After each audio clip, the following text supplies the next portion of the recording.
শুনানির দিকে নজর ছিল। শীর্ষ আদালতে যে বেনজির ঘটনা, মমতা বন্দ্যোপাধ্যায় রাজ্যের মুখ্যমন্ত্রী তিনি নিজে সওয়ালও করলেন। প্রথমেই তিনি বলেছিলেন যে বিচার তিনি পাচ্ছেন না, বাংলাকে টার্গেট করা হচ্ছে।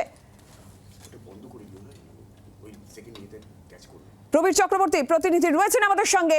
প্রবীর, তথ্যে অসঙ্গতির কারণে যেন নাম বাদ না যায় এই আবেদন আবারও মুখ্যমন্ত্রী জানালেন, আর একই সঙ্গে রোল অবজারভার, মাইক্রো অবজারভারদের ভূমিকা নিয়েও বললেন তিনি। একটু বলো আরো ডিটেলে শুনানিতে কি হলো। আর একদমই দেখো যে মুখ্যমন্ত্রী মমতা বন্দ্যোপাধ্যায় একদম হাত জোড়ো করে বিচারপতিদের কাছে আবেদন করলেন যে গণতন্ত্র বাঁচান, মানুষের যে অধিকার সেই অধিকার যেন খোয়া না যায়, মানুষ যেন তার অধিকার পায়। গণতন্ত্র বাঁচান শুধুমাত্র বিজেপি টার্গেট করে, বাংলাকে টার্গেট করে এটা করা হচ্ছে, শুধুমাত্র বাংলা টার্গেট। যখন আসামে নির্বাচন আছে, আসামে করা হচ্ছে না, বাংলায় কেন করা হচ্ছে? মমতা বন্দ্যোপাধ্যায় এই বক্তব্যের পাশাপাশি একদিকে দাঁড়িয়ে এই লজিক্যাল ডিসক্রিপেন্সি, সেই লজিক্যাল ডিসক্রিপেন্সি যাতে কারোর নাম না বাদ যায় সেটা দেখার জন্য, সুনিশ্চিত করার জন্য কোর্টের কাছে আবেদন করেছেন মমতা বন্দ্যোপাধ্যায়।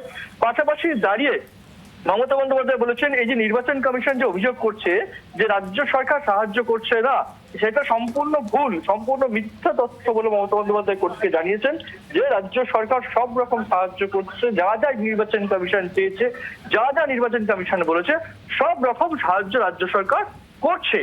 তা সত্ত্বেও বিভিন্ন সময় বিভিন্নভাবে বিভিন্ন নির্দেশ পরিবর্তন হচ্ছে এবং সাধারণ মানুষ হয়রান হচ্ছেন। এই বিভিন্ন বিষয় কিন্তু আজকে কোর্টের সামনে তুলে ধরেছেন মমতা বন্দ্যোপাধ্যায়। এবং শেষ যে আবেদন তিনি করলেন যে লজিক্যাল ডিসক্রিপেন্সিতে যে প্রায় এত লক্ষ কোটি, 1 কোটিরও বেশি লোকের নাম রয়েছে, সেই যেন কারোর নাম যেন সেখানে বাদ না যায় সেটা সুনিশ্চিত করতে হবে।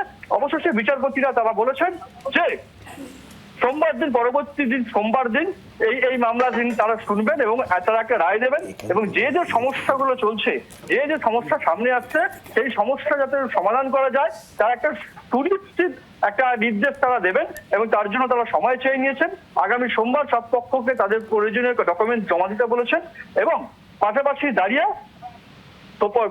সুনিশ্চিত করে যাতে মানুষের অধিকার থাকে, সমস্ত মানুষকে, মানে কোর্টকে এটা বলতে শোনা গেছে যে কোনো জেনুইন মানুষ বা ভোটারের নাম বাদ যাবে না, কোনো ইনোসেন্ট পিপলের নাম বাদ যাবে না, সেটা সুনিশ্চিত হবে। সঙ্গে থাকো অপর প্রতিনিধি রাজীব আমাদের সঙ্গে রয়েছেন। রাজীব, একটুখানি বলো যে শুনানিতে একাধিক গুরুত্বপূর্ণ বিষয় যেটা নিয়ে প্রথম থেকেই মমতা বন্দ্যোপাধ্যায় সরব হয়েছিলেন, আজকে সওয়ালেও সেই বিষয়গুলো আসলো, আর কমিশনের জবাব তলব করা হয়েছে, নোটিশ পাঠানো হয়েছে সওয়াল জবাব শেষে, এই বিষয়টা একটু জানতে চাইবো।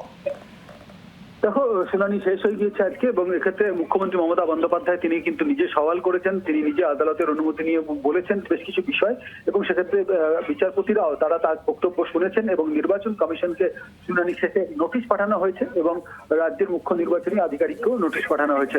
তারা এর মধ্যে তাদের রিপ্লাই দেবেন, অর্থাৎ যা বক্তব্য সেটা জানাবেন এবং আগামী সোমবার এই মামলার পরবর্তী শুনানি রয়েছে।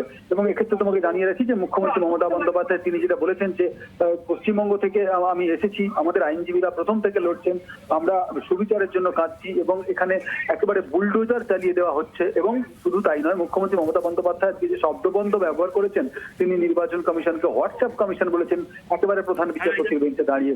শুধু তাই নয়, মানুষের অধিকারকে বুলডোজ করা হচ্ছে সেই বিষয়টিও কিন্তু তিনি বলেছেন।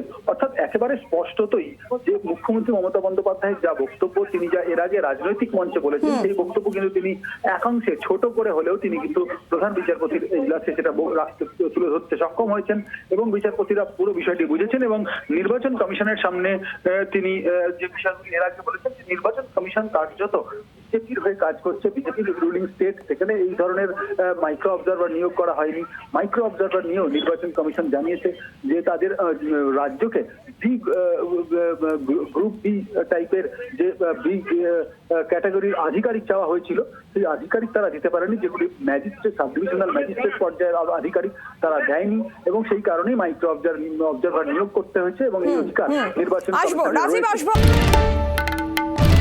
বাংলার আওয়াজ, বাঙালির আবেগ, জি 24 ঘন্টা।